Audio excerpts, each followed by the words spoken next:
Hebrews chapter 11 and verse 8 through to 10. It says, "By faith Abraham, when he was called to go out into a place which he should after receive for an inheritance, obeyed, and he went out not knowing whither he went. By faith he sojourned in the land of promise, as in a strange country, dwelling in tabernacles with Isaac and Jacob, the heirs with him of the same promise. For he looked for a city which hath foundations, whose builder and maker is God." And just keep your finger in that place there and turn over to, or come back to Genesis chapter 12, please. Genesis chapter 12.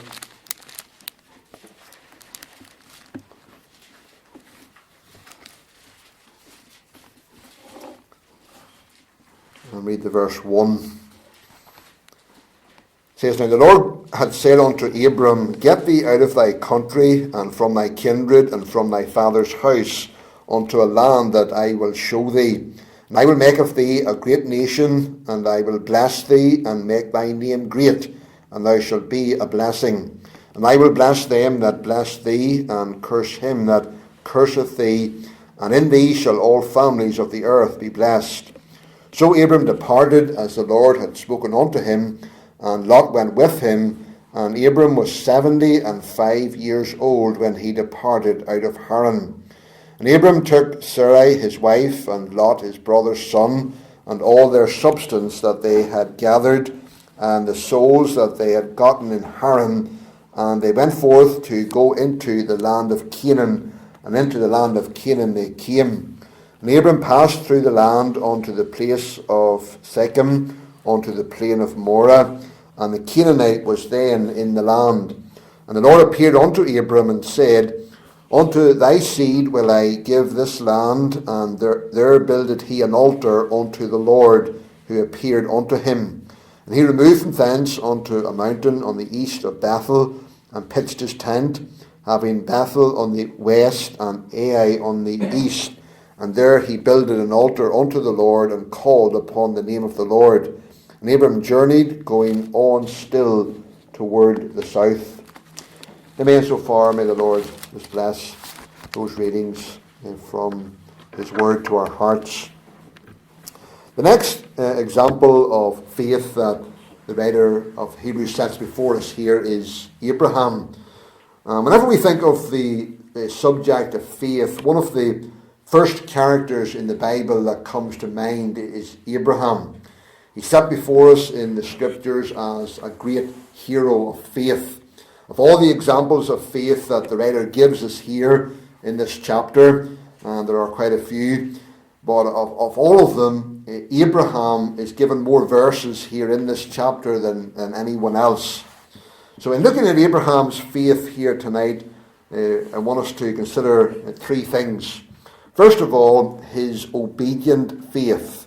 His obedient faith. Verse 8 of Hebrews 11, it says, "By faith Abraham, when he was called to go out into a place which he should after receive for an inheritance, obeyed.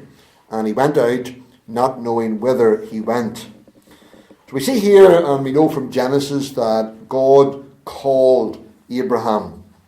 He received a call from God. What state was Abraham in whenever he received that call? Well, Joshua 24 and verse 2, it says, "Thus saith the Lord God of Israel, Your fathers dwelt on the other side of the flood in old time, even Terah, the father of Abraham, and the father of Nahor, and they served other gods." So, at the time that God called Abraham, we find that he was living in heathendom. He was worshipping other gods. He was living just like everyone else around him. He had little or no regard for God, no serious thoughts of God or of eternity. That was the state that Abraham was in whenever God called him. In Acts 7 and verse 2, it says, "The God of glory appeared unto our father Abraham when he was in Mesopotamia, before he dwelt in Charan." So, reminded there that God appeared to Abraham and called him. And think of the marvellous grace of God in condescending to appear to Abraham, to call him there in that cesspool of heathendom and worshipping other gods and just living his life in idolatry and no regard for God. And the marvellous grace of God in just coming to him in that state. Did he deserve God to appear to him and call him? Absolutely he didn't. It was God's sovereign grace alone that singled Abraham out and called him and brought him to himself. Isaiah 51 and verse 2, it says, "Look unto Abraham your father, for I called him alone, and blessed him, and increased him." Whenever we think of God reaching down to us, calling us, drawing us to himself, did any of us deserve that? Just like Abraham, absolutely none of us deserved God ever coming to us and calling us and bringing us to himself. We were rebels against him. We were living our lives without him. In fact, we were living in defiance of God. We didn't want God. We didn't want his word. We didn't want to submit our lives to him. We were just living for ourselves, living in rebellion against God. And yet his sovereign grace singled us out, called us to himself, and gave us this wonderful salvation that we enjoy tonight. Whenever God called Abraham to himself, he called him to leave his land and to forsake his family. Abraham, we are told, is the father of all who believe, and so Abraham is an example to us, the one that we should follow. God has called us out of the world and out of the flesh. Legally, we no longer belong to the world. We're no longer in the flesh. That's where we once were. We once were in the world, part of the world. We were in the flesh, living according to the flesh, controlled by the flesh. But God has taken us out of the world. He has taken us out of the flesh. As God looks upon us now, he sees us as no longer those who are in the world and in the flesh and belonging to them. That's our position. God has taken us out of the world, out of the flesh, and he's called us to himself. But experimentally, in our day-to-day walk, as we seek to walk with the Lord and as we seek to live our lives here in this world, day by day, we are called to separate ourselves in practice from the world, to be different from the world, to be separated from it, to not be conformed to the world and the world's standards, but to be separated to God and from the world. Practically, in our experience, day by day, we are called to live as citizens of heaven, as those who no longer belong to the world, but as those who now belong to heaven, as those who are whose citizenship is in heaven. That's our calling, just like God called Abraham to leave his country, leave his family. God has called us to out of the world, and he has called us day by day to live separated lives from the world and not to be conformed to the world or to the flesh. Romans 13:14 it says, "Make not provision for the flesh to fulfill the lusts thereof." So the call of God to Abraham to leave his land, to leave the family, his family is the same call of God to us, to leave the world, to leave the flesh, to come out from amongst them and to be separate. Whenever Abraham received that call, what was his response? We are told here that his response was one of obedience. It says, "By faith Abraham, when he was called to go out into a place which he should after receive for an inheritance, obeyed, and he went out, not knowing whither he went." So Abraham's response to God's call was one of obedience. It says he obeyed and he went out. The word obey here speaks of the fact that in his mind he agreed with what God called him to do. And then he went out, the little phrase there, he went out, shows us that he put his faith into action. He actually got up and he went out in obedience to what God told him to do. He left his people, the people that he knew and loved. He left his family and friends. He left his business associates. He left his contacts, his home, his culture, his city, his country. He left all of that. And we're told there that he was 75 years of age whenever he obeyed God and left all of that. That's the age in our culture when you'll be well into your retirement. And yet that's the age that Abraham obeyed God and left all of his family and all that he was so familiar with and obeyed God. Why did Abraham respond in obedience to the call of God? We're told here that it was by faith. By faith Abraham obeyed and went out at God's call. He simply took God at his word. He believed God, that when God told him to go and that God would show him where he would go and that he would look after him, he simply believed God and what God would do for him. A.W. Pink, a commentator, says, Abraham placed himself unreservedly in the hands of God, surrendered to his lordship, and subscribed to his wisdom as best fitted to direct him. And so must we, or we shall never be carried into Abraham's bosom. Do we have such a faith in God tonight? Do we place our lives day by day unreservedly into the hands of God, absolutely surrendered to him, just trusting his wisdom alone? Whatever God might call us to do, is our faith such that we gladly, like Abraham, obey, just simply trusting God with the consequences? So that was the first thing about Abraham's faith here. It was an obedient faith. But secondly, in verse 9, we see not only Abraham's obedient faith, but we see his prevailing faith. His prevailing faith. In verse 9, it says, By faith he sojourned in the land of promise, as in a strange country, dwelling in tabernacles with Isaac and Jacob, the heirs with him of the same promise. So we're told in verse 8 that God called Abraham to a place that he would afterwards receive for an inheritance, a possession.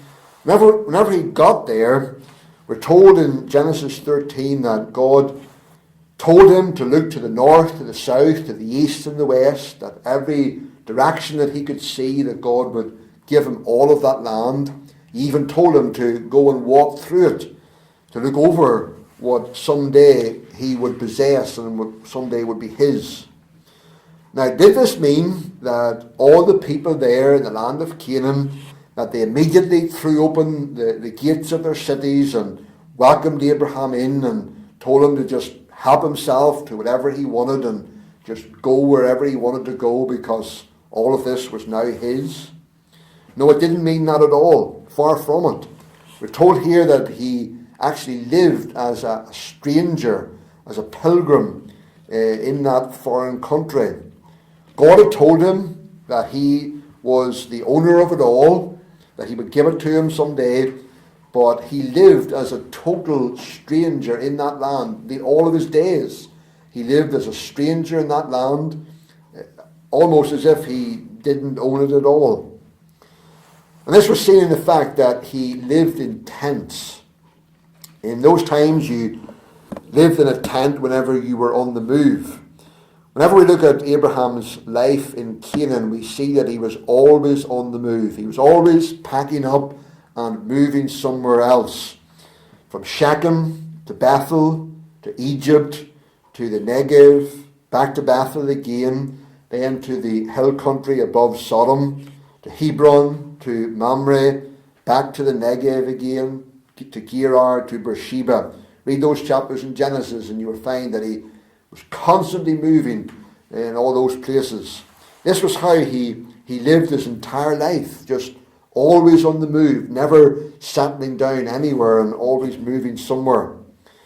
God had told him that all this land was his.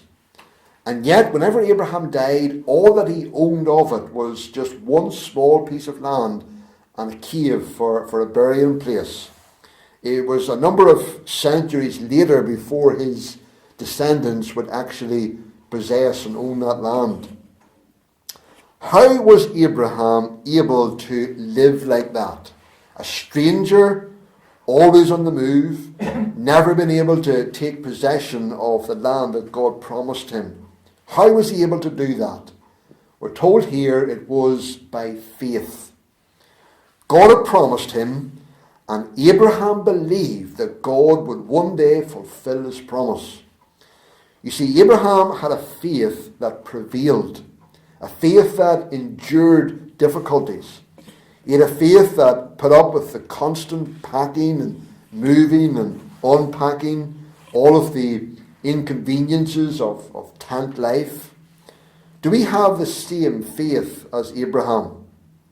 We have been promised an inheritance. Just like Abraham was promised this land as an inheritance, we as believers have been promised an inheritance. And in 1 Peter 1 and verse 4 it says, an inheritance incorruptible and undefiled, and that fadeth not away, reserved in heaven for you.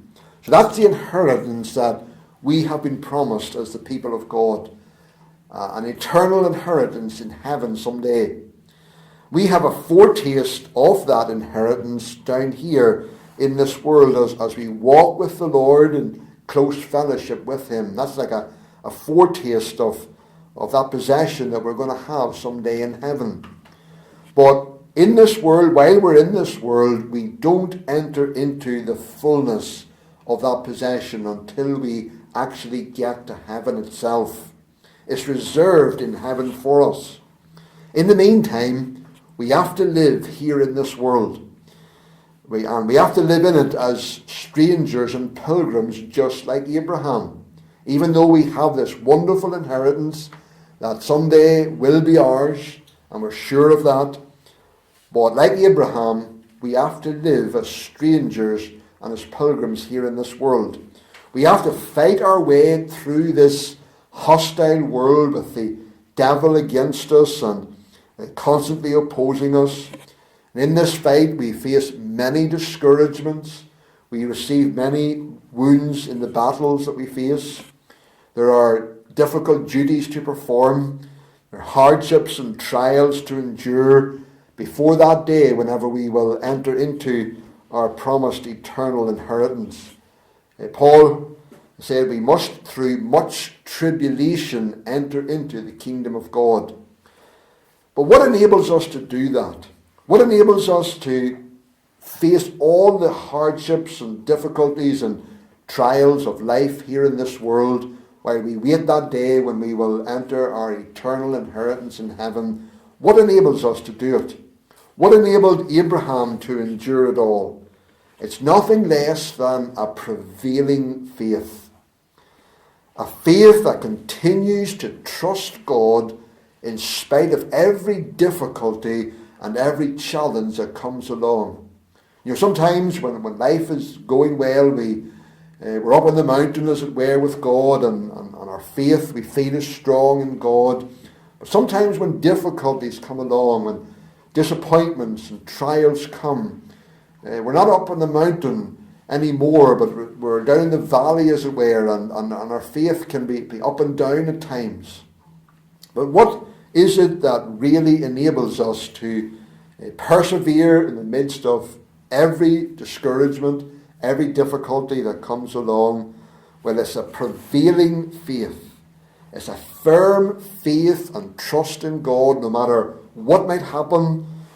It's that firm trust in God that sustains our hearts, enables us to keep on walking with God and being faithful to him. It's that firm faith and trust in God that sustains our hearts in the midst of losses, in the fires of affliction, in the waters of adversity, even in the face of painful delays. Do you have a faith that prevails, that enables you to live triumphantly in this world no matter what comes against you? No matter what difficulty or challenge might come along, do you have that faith that enables you to live triumphantly in this world as you wait for that day whenever you will enter into your promised inheritance there in heaven? So we see his obedient faith, we see his prevailing faith, but then thirdly, we see his expecting faith. His expecting faith. Verse 10, it says, "For he looked for a city which hath foundations, whose builder and maker is God." For he looked for a city which hath foundations, whose builder and maker is God. Verse 10 is really like a commentary on verse 9, because verse 9 reminds us of how he lived as a stranger in the land of Canaan, dwelling in tabernacles, dwelling in tents. That's how he lived his life there. Then verse 10 reminds us of how he did that, because it says, "For he looked for a city which hath foundations, whose builder and maker is God." Verse 10 tells us the reason why Abraham was not too concerned about inheriting the land of Canaan in his lifetime. Remember, God promised him the land of Canaan, but he didn't receive it in his own lifetime, and he wasn't too concerned about that either. Inheriting that little country there, beside the Mediterranean Sea there, the Middle East, inheriting that little country wasn't Abraham's ultimate goal. He was by faith expecting a place that wasn't to be found anywhere in the land of Canaan. He was looking, we're told here, for an eternal city, one that was built by God. He was looking for an ultimate eternal inheritance, not a mere earthly one. This earthly country of Canaan that God promised him was only like a type or a shadow of that heavenly eternal country that one day would be his.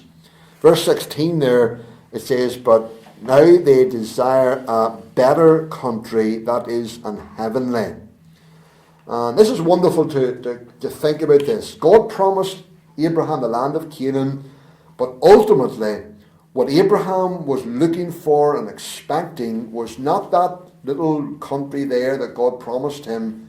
He was looking for that, yes, but ultimately beyond that, he was looking for an eternal, heavenly country.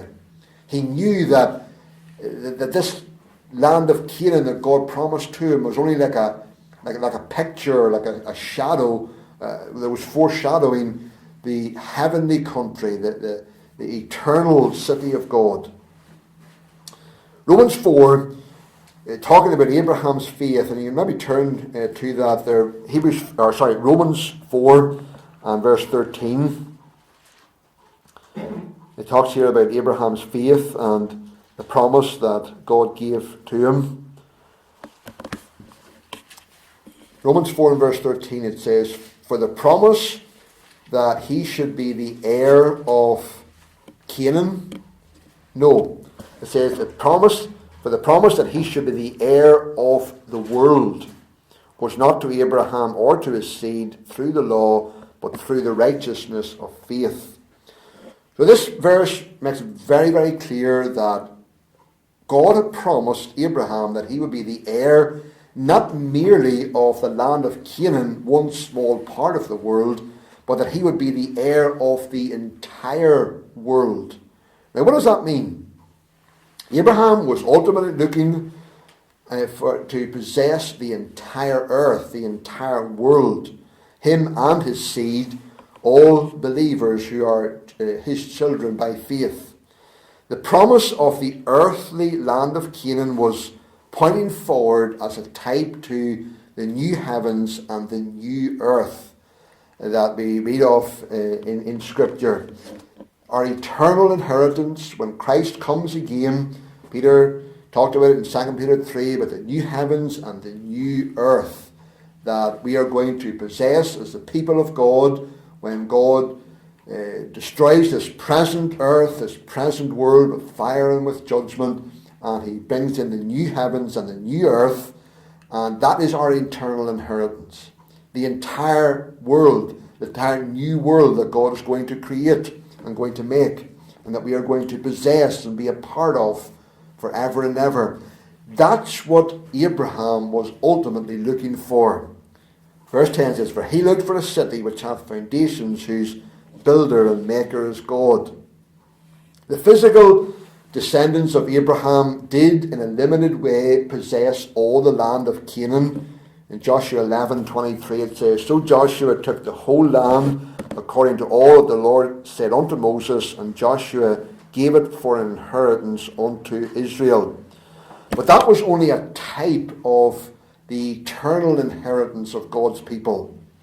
The possession of the earthly land of Canaan by the physical descendants of Abraham was only a type, pointing forward to the greater reality of the new heavens and the new earth, wherein dwelleth righteousness, the blessed, better, heavenly country that verse 16 tells us of, paradise restored and glorified. Jesus said to the Jews in John 8:56, "Your father Abraham rejoiced to see my day, and he saw it and was glad." By faith in Christ, Abraham rejoiced that one day Christ would come as the seed of the woman to bruise the serpent's head, to accomplish salvation, to restore paradise, to deal with sin eternally in God's creation. And as we read there in 2 Peter 3, we, according to his promise, look for a new heavens and a new earth wherein dwelleth righteousness. And that's what Abraham was ultimately looking for. And are we looking for that tonight? Are we putting our hopes in this present world and what's going on in it? It's a pretty dismal picture, isn't it, as we look around us and what is happening. But our ultimate hope should be, like Abraham, of that heavenly, eternal city and country, the new heavens, the new earth, when God will deal with all sin, and whenever we will live and dwell with him in everlasting glory. That is our great hope, and that's what we should be looking for. Verse 10, "For he looked for a city which hath foundations, whose builder and maker is God." City is a place of permanence. Abraham, there in the land of Canaan, he lived in tents which were only temporary, but he was looking for a city with foundations, a dwelling place that was fixed and permanent. It was rock solid. There would be no more moving around. By faith, Abraham was looking forward to that eternal, permanent home in heaven itself. Are you looking forward by faith to your eternal home in heaven? Like Abraham, are you living as a stranger and a pilgrim here in this world? Are you expecting that permanent dwelling place in the city of God, in the better heavenly country? Are we living as true citizens of that country? As people look at our lives, do they see that we don't belong to this world, that our hopes are in heaven, in that eternal city? May God help us all to live in such a way that we might honour God as we live our lives in this world, and point others even to look for that city and desire that they might dwell in that city someday as well. So may God just bless these few thoughts to our hearts tonight.